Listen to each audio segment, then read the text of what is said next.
Recap dari alur light novel Kage no Jitsu Ryokusa ni Narita Kute di video part ketiga. Panggung Cid berpindah ke ibu kota Midgar sebagai penguasa bayangan. Shadow Garden telah menyebar ke seluruh dunia dan mulai menancapkan pengaruh mereka. Di sela kegiatan Cid belajar di Akademi Midgar, Cid membuat event dengan Alexia, buah hasil dari kekalahan permainan, yang hukumannya untuk menyatakan perasaan kepada putri Alexia.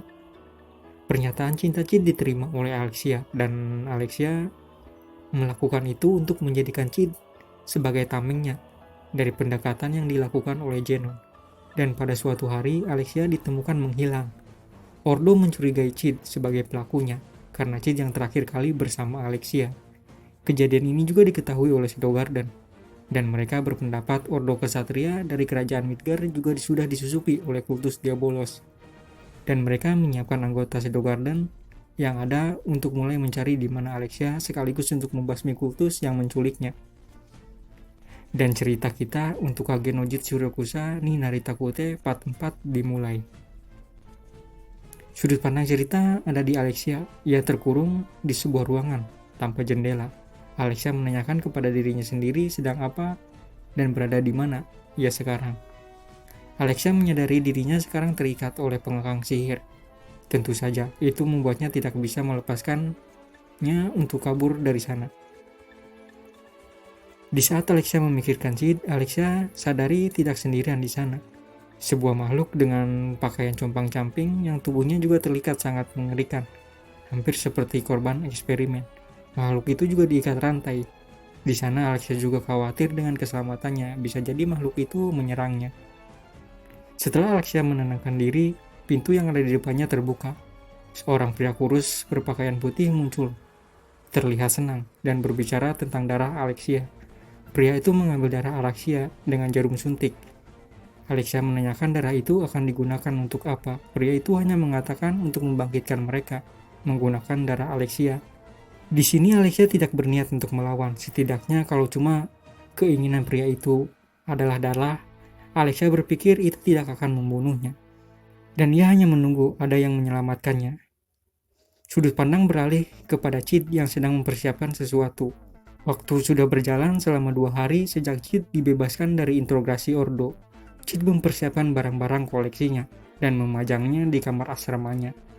Itu adalah rampasan dari para bandit yang selama ini Cid habisi. Cid duduk di kursi dan menunggu sesuatu yang datang. Tak lama kemudian seorang gadis dari ras F yaitu Beta muncul. Beta terpana dengan keagungan Cid yang dikelilingi oleh barang-barang berharga. Beta berpendapat sangat wajar kalau Cid memiliki hal itu. Dan tidak ada yang lebih layak sebagai pemiliknya selain Tuan Kanjeng Paduka yang mulia Shadow Sama yang agung. Beta mengatakan kepada Cid kalau Shadow Garden telah siap.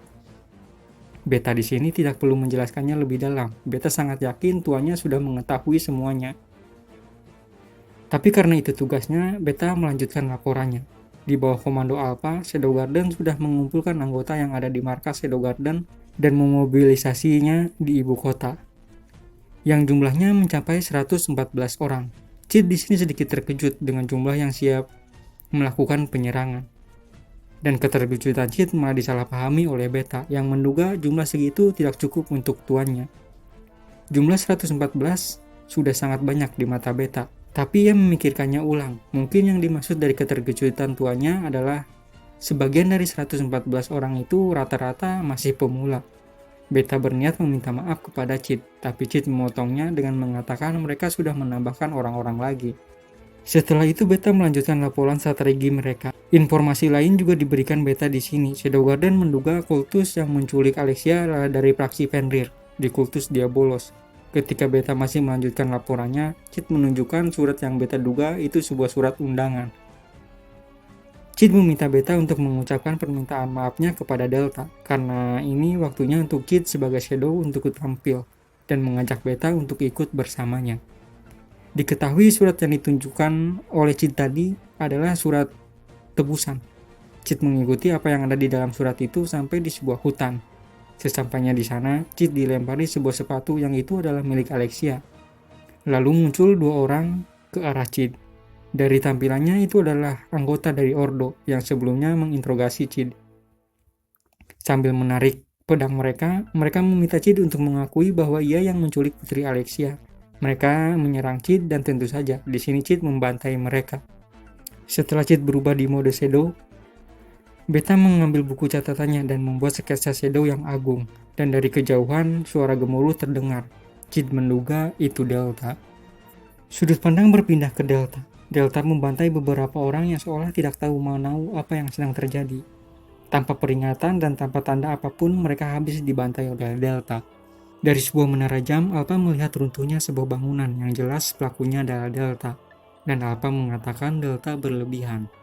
Orang-orang yang ada di sekitar panik, berhamburan karena sebuah gedung hancur. Gemuruh dari keributan yang ada di luar terdengar sampai ke ruangan di mana Alexia berada. Di sini Alexia masih berharap diselamatkan. Pria berpakaian putih sebelumnya masuk ke ruangan itu dengan panik, seolah sudah tahu itu akhir dari mereka.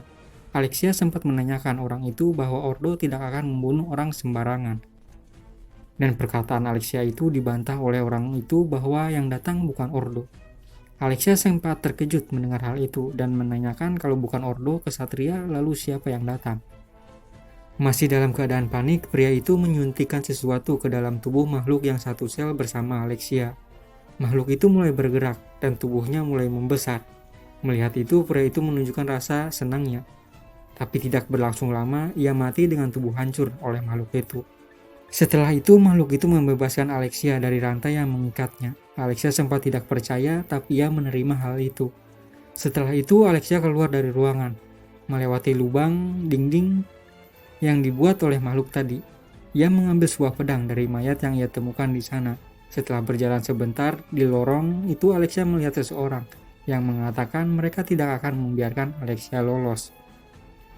Sudut pandang beralih ke lokasi di mana Iris berada dan sedang kebingungan melihat apa yang sebenarnya sedang terjadi. Beberapa bangunan hancur dan Ordo diperintahkan untuk mengevakuasi beberapa orang penting yang ada di wilayah itu. Setelah menyuruh beberapa warga untuk kembali ke rumah mereka agar mereka bisa menyelamatkan diri, Iris dikejutkan dengan teriakan yang mengatakan bahwa mereka sedang diserang oleh monster.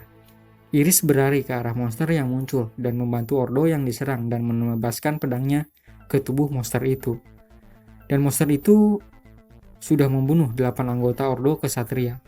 Saat Iris berhadapan dengan makhluk itu yang masih terus beregenerasi walaupun tubuhnya sudah terpotong, di tengah pertarungan itu seseorang membuat pedang yang Iris pegang terlempar. Sosok itu mengatakan kepada Iris kenapa ia tidak bisa melihat makhluk itu sedang kesakitan. Setelah memperkenalkan dirinya, Alpa beralih ke arah monster yang dilawan Iris. Dengan satu serangan, Alpa membelah makhluk itu menjadi 2 tanpa harus darah dan seolah itu sesuatu yang memang harus dilakukan. Setelah itu, Alpa meninggalkan tempat itu. Sudut pandang kembali beralih ke lokasi di mana Alexia berada. Orang yang menghampiri Alexia tadi adalah instruktur Genon. Di sini Alexia mengatakan dugaannya terhadap Genon selama ini benar.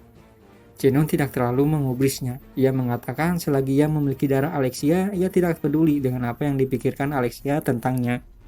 Percakapan mereka masih berlangsung. Di sini diketahui motif Genon menculik Alexia adalah untuk bisa mendapatkan kursi ke-12 di round. Dan pertarungan singkat di antara Alexia dan Genon pun terjadi di sini.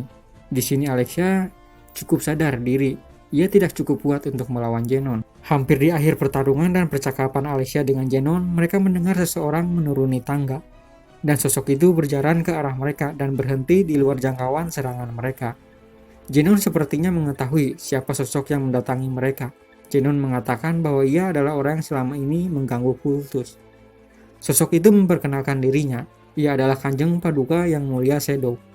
Shadow memperkenalkan dirinya dengan suara yang dalam, yang seolah datang dari kedalaman sumur bor. Setelah percakapan Genon yang merendahkan Shadow tentang Shadow yang selama ini hanya berani menyerang anggota kultus yang rendahan, pertarungan antara Genon dan Shadow dimulai. Di sini Genon dikejutkan oleh kemampuan tingkat tinggi Shadow dan Shadow menanyakan di mana pasukan utama dari kultus yang dimaksud oleh Genon. Cid sebenarnya masih tidak mempercayai bahwa kultus Diabolos itu benar-benar ada. Dan percakapan ini cuma dibuat biar terlihat serius saja. Alexia terkejut dengan kecepatan bertarung Genon yang sudah menunjukkan kekuatan dari orang yang akan bergabung di Raw. Tapi kekuatan Genon yang melebihi kesatria biasa masih terlalu enteng untuk Shadow. Setelah mengetahui kekuatannya tidak sebanding dengan Shadow, Genon mengeluarkan sebuah pil dari sakunya dan memakannya, membuat energi sihirnya meluap. Hanya Alexia saja yang dibuat terkejut dengan kekuatan baru Genon, tapi tidak dengan Shadow. Shadow merendahkan kekuatan Genon yang sekarang dengan perkataan bahwa itu buruk sekali. Membanggakan dirinya dengan mengatakan kekuatannya dengan kekuatan yang maha kuasa. Shadow menimpalinya dengan mengatakan tidak layak kekuatan pinjaman, meninggikan diri dengan mengatakan itu adalah kekuatan yang maha kuasa. Itu hanya menghina mereka yang memang berjalan di jalan yang maha kuasa. Shadow selama ini sangat jarang menunjukkan kekuatannya yang satu itu. Dan mungkin ini adalah kesempatan yang tidak buruk untuk ditunjukkan. Shadow mengeluarkan kekuatannya. Alexia dan Genon terkejut dengan sihir yang melimpah yang mengelilingi tubuh Shadow. Shadow mengeluarkan jurus tersembunyinya, I Am Atomic. Setelah itu, tubuh Genon sudah tidak ditemukan lagi. Genon mati seolah menguap tak tersisa. Dan jurus ini adalah jawaban dari pertanyaan selama ini Cid cari, yaitu bagaimana ia bisa melawan nuklir. Jawabannya yang ia temukan adalah ya, menjadi nuklir itu sendiri.